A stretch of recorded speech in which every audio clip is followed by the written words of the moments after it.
Bien, hace un par de semanas empezamos el estudio a los colosenses y estábamos en los aspectos introductorios y acabamos el estudio dando razones por las cuales estudiar esta epístola y os decía que esta epístola hay muchas razones importantes por las que estudiarla, sobre todo porque apunta a la persona de Cristo y exalza a la persona de Cristo, y hay importantes temas teológicos que pone en relieve, como es la deidad de Cristo, la reconciliación, el tema de la redención, el tema de la elección, el tema del perdón de pecados, habla incluso de la naturaleza de la Iglesia y habla de refutar herejías o enseñanzas falsas como eran el gnosticismo o el prenosticiismo, del que yo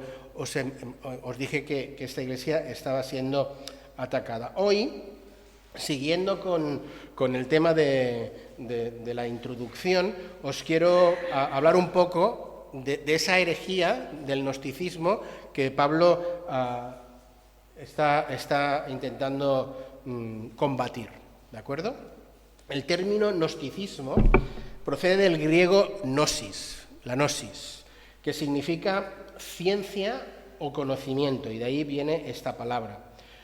El gnosticismo es una filosofía sincretista. Sincretista quiere decir que coge de aquí y de allá, que hace un barremetum, lo mezcla todo, ¿eh? Eso es el sincretismo, con un espíritu, como digo, exclusivista intelectual. Por eso la gnosis, el intelecto, lo importante es el intelecto, y son muy exclusivistas, en fin, son selectos esta gente. Y el gnosticismo pretendía tener respuesta a las preguntas referentes al origen del mundo, al origen del mal, al por qué estamos aquí, a las grandes preguntas filosóficas que todas las personas se hacen, ¿no?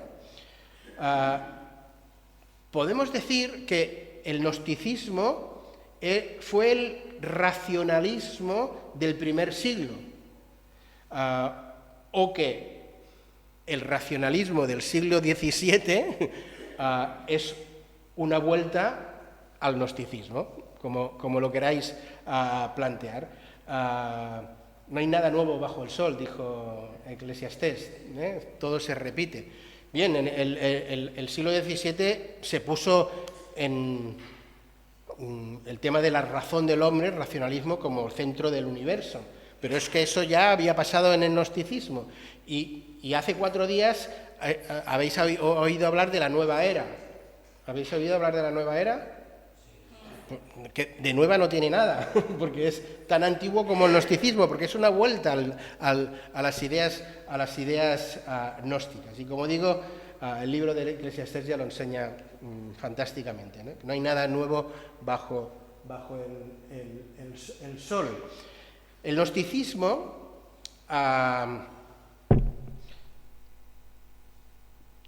coge temas de muchos lugares, ¿no? Y hace allí una escudella barrejada, ¿no? Pues hace algo así, ¿no? Incorpora filosofía helenística, griega, bebe de las religiones orientales, bebe también de cultos de Egipto, de las religiones mistéricas de Babilonia, y también de prácticas de un judaísmo un tanto heterodoxo, un judaísmo no siguiendo las normas de la palabra, pero sigue ese tema. El gnosticismo, como veis en pantalla, es dualista, es decir, cree en la existencia de un antagonismo entre la materia y el espíritu. Esa idea procede del helenismo, es muy helénica, esta de Platón. Platón era el que puso de moda esta idea, o del zoratroísmo, aquellos que adoraban a Zaró. Los gnósticos creen que la materia es mala y el espíritu es bueno.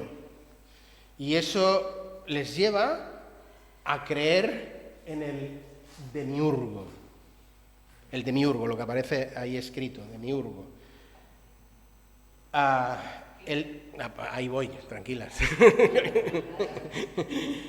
El demiurgo creen que es el Dios que crea el mundo, porque el Dios santo que nosotros conocemos no puede crear el mundo, porque Dios es santo y la materia es mala.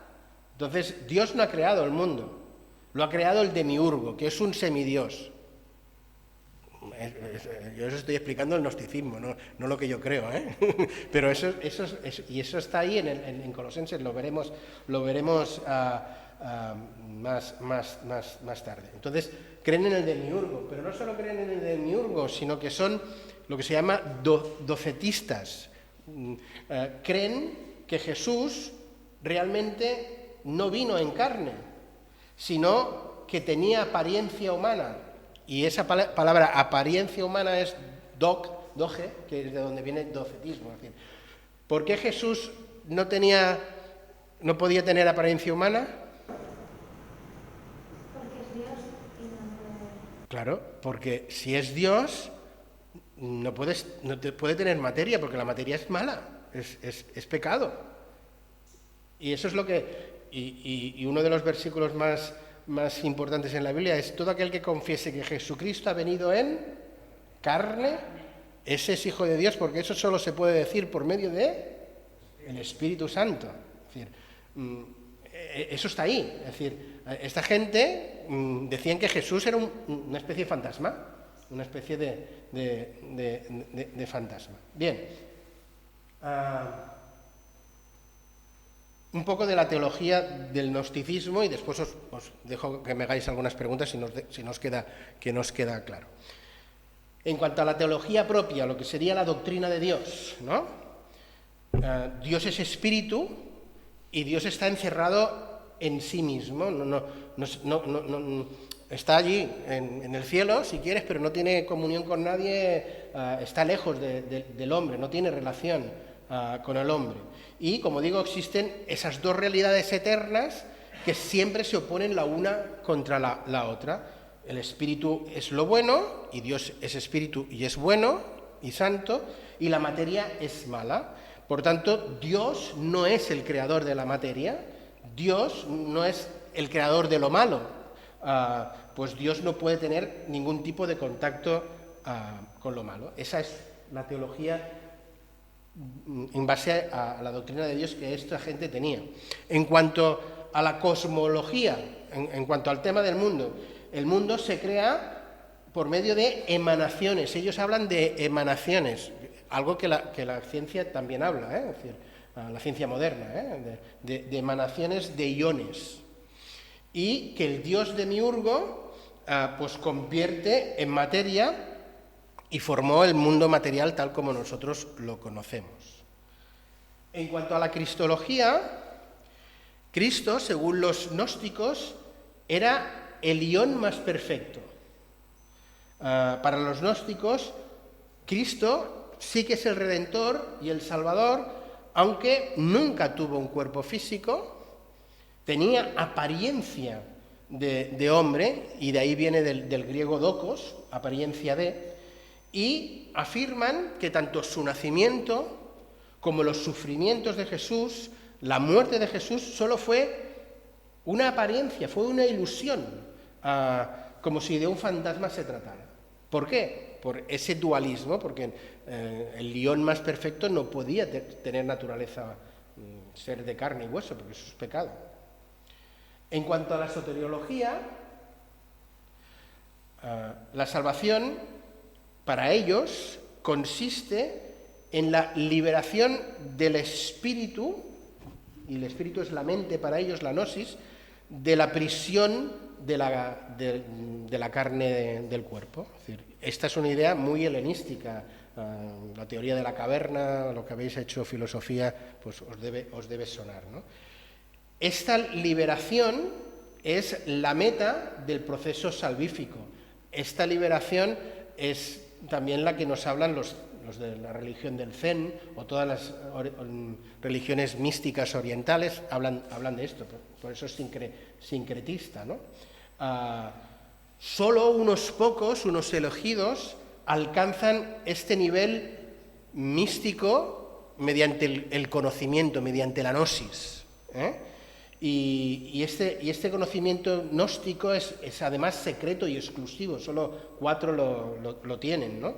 Y te hace vivir en el mundo, pero fuera del mundo, ¿no? Ellos viven en el mundo, pero están fuera del mundo, como si no... Se convierten en pequeños fantasmas también. Al final es lo que ellos piensan, ¿no? En cuanto al tema de la antropología, según ellos, hay 3 clases de hombres. El espiritual, que no es el que Pablo habla del espiritual, ¿no? El espiritual, que es en el que prevalece el elemento divino, el que ha pegado ese salto de conocimiento, del que os hablaba antes, ¿no? y supera las cuestiones de la carne. El material, que es el hombre pues, normal, el que predomina en la carne, ¿no? Y después está el psíquico, que es el que predomina una combinación de las dos. No ha llegado al nivel del Zen, ¿no? Pero está en ello. ¿Eh? Sí, ¿no? Entonces, resumiendo un poco, ¿no? Los gnósticos negaban que Dios había creado el universo de forma directa y que había sido un demiurgo. Negaban que Cristo realmente se hubiera encarnado, pues no podía tener relación con la materia. Jesús lo que tenía era una apariencia de hombre, pero no lo era. Y esto les lleva a negar no solo los sufrimientos en la cruz, sino les lleva a negar la resurrección en la carne. Ellos no creen en la resurrección, porque no había nada que resucitar, es que no había carne. ¿Me entendéis? En su prisma, ¿eh? Y dado que la salvación para ellos consistía en liberar el espíritu de la mente, de la carne de la mente, ¿no? Y bien. El gnosticismo con más fuerza se desarrolla en el finales del siglo I y principios del siglo II, ¿no? Y por eso algunos dicen, no, Pablo está combatiendo algo que no toca aún, ¿no? En fin, bueno, el pregnosticismo ya estaba allí y era ello, ¿no? Bien, ¿alguna pregunta o duda en cuanto a esta herejía? Sí. Has dicho que bebe de Platón, ¿no es lo mismo? No, bebe de Platón, bebe de muchas fuentes, como he dicho, bebe de la filosofía helénica, y Platón era uno de los que bebía la caverna y el tema de la materia viene de allí, pero bebía de otras de muchos sitios, como he dicho antes. Es que, o sea, porque la idea de que el demiurgo es como el dios creador, eso la negan ellos. Es que yo tenía entendido que era como el que ordena el caos, pero no sé si es... Bueno, el que ordena el caos, el demiurgo no lo crea el gnosticismo. El gnosticismo lo copia otra vez de la filosofía helénica, pero la filosofía helénica es el que ordena. Aquí no, aquí es el que crea. Aquí es copian, a veces copian y copian mal, o copian como a ellos les interesa. Hacen su propia, hicieron su propia religión al fin y al cabo. Sí, al demiurgo le dan como más poder. Sí. ¿Sí, Carmen? Pero yo entiendo que si Dios crea el mundo, sí, y cuando terminó con la creación, que en ella incluyó el hombre y la mujer, y Dios vio que era bueno, que todo era bueno, todas estas filosofías que salieron para contradecir de que Cristo era el verdadero Hijo de Dios y que era una parte de la Trinidad, sí, no se entiende porque el hombre y la mujer, cuando Dios los creó, que todo era bueno, los creó a su imagen y semejanza. Por tanto, pero eso te lo crees tú porque eres creyente y porque eres cristiana y te crees lo que la Biblia dice. Pero esto te lo crees tú, porque la Biblia lo dice, y creo que crees bien. Pero la mayoría de la gente que está en el mundo hoy cree más en un gnosticismo que en la verdad bíblica. La nueva era enseña este gnosticismo. La nueva era y el hombre normal de la calle no se cree el relato de Génesis. No creen que Dios haya creado el mundo. Se creen la fantasía del Big Bang o otras cuestiones. Es decir, hay que tener mucha fe para creer que todo viene de eso. Hay que tener mucha fe, ¿eh? Si uno lo investiga, y hay que tener mucha fe para creer en este gnosticismo. Como que hay que tener fe para creer que Dios en 7 días crea de la nada el... Claro que hay que tener fe. Nosotros creemos que esta es la verdad revelada por Dios. Pero esto es una mentira como una casa de payés, que dirían en Cataluña, ¿no? Pero es que el enemigo de nuestras almas, el diablo, es capaz de vender humo como si fuera el oro puro. Entonces, esta verdad ha triunfado a lo largo de los siglos, ¿eh? Es decir, triunfó en el siglo I, II y III, volvió a triunfar con el racionalismo y vuelve a triunfar ahora con la nueva era y con todo... es que hoy poca gente cree que Dios ha creado el mundo. Es que ni creyentes católicos se lo creen. Y he de decirlo, porque es la verdad. Y empiezan a haber creyentes evangélicos que tampoco se lo creen, que se confiesan evangélicos. Óscar.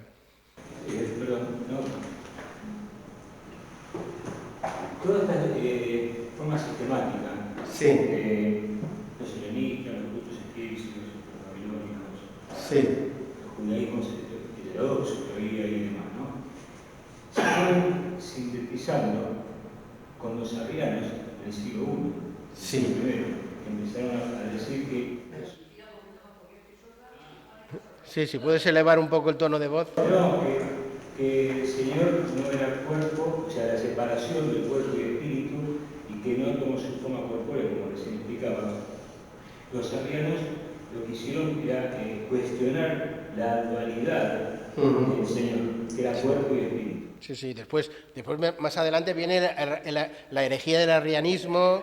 Sí, empezamos con no sé, pero está bien porque el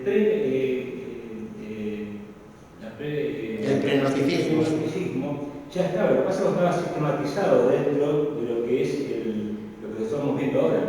Estaban las ideas... Sí, yo os lo he sintetizado para que lo entendáis un poco, pero todas estas cuestiones están en Colosenses, todas y cada una, rebate todas estas, ¿no? Entonces, bien, no nos detengamos más en la herejía, vayamos a la verdad, ¿eh? Vayamos a la verdad. Y la verdad es el propósito de la epístola. ¿Cuál es el propósito de esta epístola? Pues, en base a todo lo que hemos dicho, una es no dejarse engañar por los falsos argumentos. Eso lo dice de una forma clara y taxativa Colosenses 2:4. No dejarse engañar por la hueca y vana, engañosa filosofía de este mundo. Y está hablando del prenocticismo. En Colosenses 2:8. No dejarse engañar o ser juzgados por sombras de las cosas venideras. Hablaban mucho de esa cosmología y tenían su propia escatología también. No se ha hablado de la escatología para no liarlo más todavía, pero hablaban y por eso Pablo habla del Cristo cósmico. En Colosenses es en un lugar que se habla del crismo cósmico, es decir, del Cristo que gobierna el universo, no solo el mundo, sino el universo.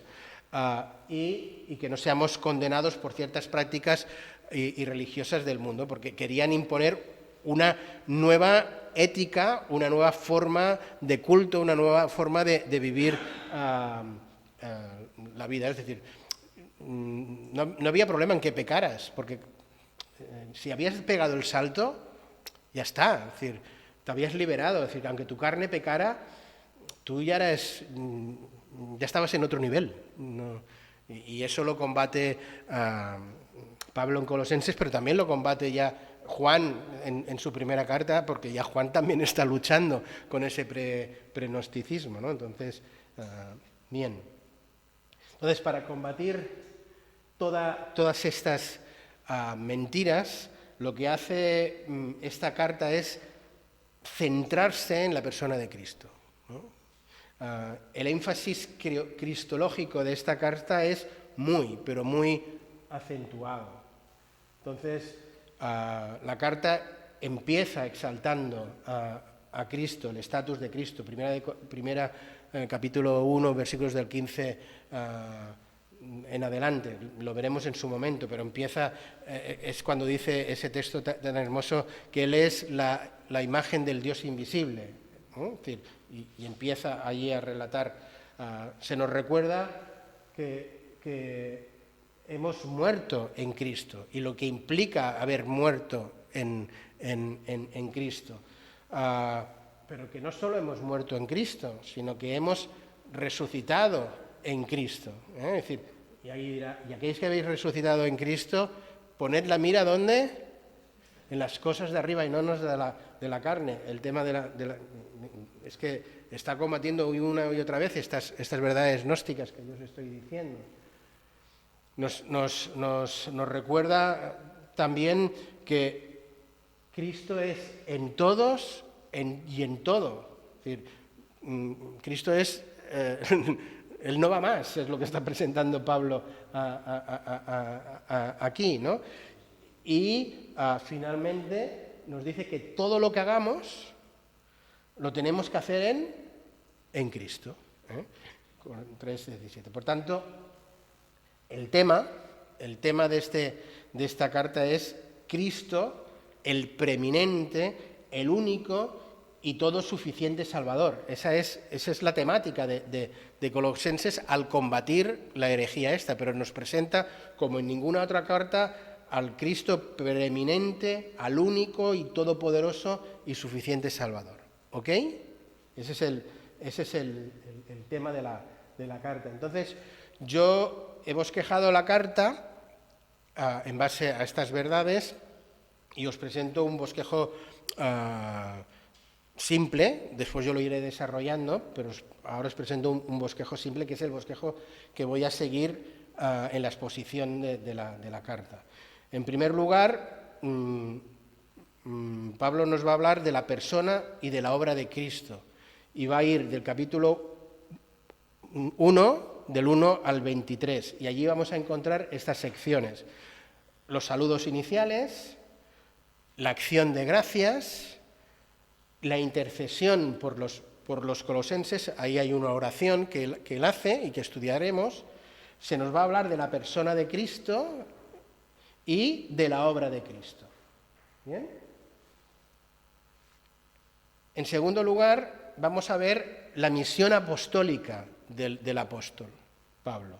Y eso va a abarcar desde el versículo 24 del capítulo 1 hasta el capítulo 2, versículo 5. Y vamos a ver dos temas allí: el sufrimiento de Pablo en el plan de Dios y el sufrimiento de Pablo por las iglesias locales. ¿Bien? Y después pasaremos a un tercer apartado, que es la misión de los creyentes. Es decir, no solo la misión de Pablo, él habla de su misión, pero después habla de cuál es nuestra misión. Y dentro de nuestra misión, pues va a hacer primero un llamado a la fidelidad, a no dejarnos engañar y a seguir la verdad. Capítulo 2, versículos del 6 al 7, nos va a hacer un llamado a preservar en la sana doctrina, versículos del 8 al 15, nos va a llamar a no adaptarnos a la filosofía de este mundo. Parece que también escribió Romanos 12, ¿no? ¿Os suena? ¿No? Es el mismo autor. Entonces, y algo muy típico de esta carta es el punto 5 y 6, es el despojarse del viejo hombre y el vestirse del nuevo hombre. Verdades que también aparecen en Efesios, que es la carta que es contemporánea a Colosenses porque la escribe en el mismo lugar, en la prisión. Y en los dos temas, en las dos epístolas, aparece el despojarse del viejo hombre y vestirse del nuevo hombre. Y todo esto tiene que ver con el tema de la materia y de la carne, que venimos hablando del gnosticismo. ¿Bien? No, eso no lo estabais viendo. Y finalmente va a presentarnos el punto de cómo relacionarnos de una manera santa en nuestro entorno, en el entorno que vivimos. Va a hablar de cómo nos tenemos que comportar en el hogar, va a hablar de cómo nos tenemos que comportar en nuestra vida personal y también en nuestra vida pública con los demás. Y finalmente, pues acaba con unos saludos finales. Hay unos saludos personales, saludos de los colaboradores y una bendición final. ¿Bien? Eso es lo que iremos viendo poco a poco con el desarrollo de la carta. ¿De acuerdo? Preguntas, comentarios, dudas. A ver, hay que reconocer que ser cristiano auténtico cuesta. Creerte que Dios, Padre, Hijo y Espíritu Santo sean una sola persona cuesta. Sí. Creer en fin, que Jesús era Dios en el mundo y que tiene el mismo cuerpo, pero creer cuesta. O sea que hemos de echarle mucha fe. Entonces los gnósticos se hicieron algo porque a pesar de que era una enseñanza filosófica, no doctrina, o sea, no es religioso, es filosófica. Sí, pero lo querían elevar a la práctica de lo que luchar en contra de lo que les estaba diciendo. Lo que quiero decir es que a pesar de que hicieron tanto barullo, daño a la Iglesia, mucho daño, tampoco le hicieron. Porque se encargaron los apóstoles de poder meter la cuña para que despertara a la gente. ¿No? Sí. Sí, no, acaba. Lo que yo quisiera remarcar es que lo mismo que en aquel tiempo ocurre ahora. Ocurre ahora, la gente no se cree que Dios creara el mundo, no se lo cree. La gente no se cree que Jesús, hijo de María y de José, fuera Dios. Porque claro, no era hijo de José. Esto lo olvida. Ahora, la lucha que se tiene es ir en contra del cristianismo, sea como sea.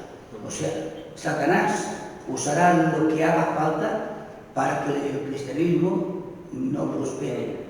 Lo que pasa es que Dios es más fuerte que Satanás y el cristianismo seguirá adelante.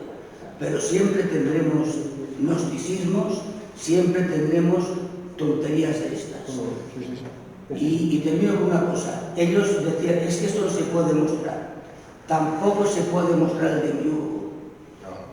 Y en cambio lo defendían. O sea, es que ellos mismos se contradecían. ¿Cómo presentar a un Dios que no se ve? Si vosotros estáis queriendo en un Dios que tampoco lo veis, atontados. Por eso la carta de los Colosenses es una carta muy actual para nosotros hoy día.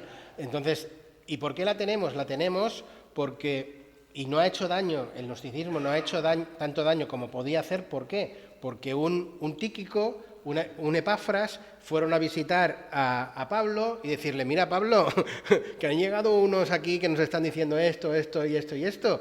Y entonces Pablo, inspirado por el Espíritu Santo, escribe Colosenses y esta es el arma para que no haga daño a la Iglesia.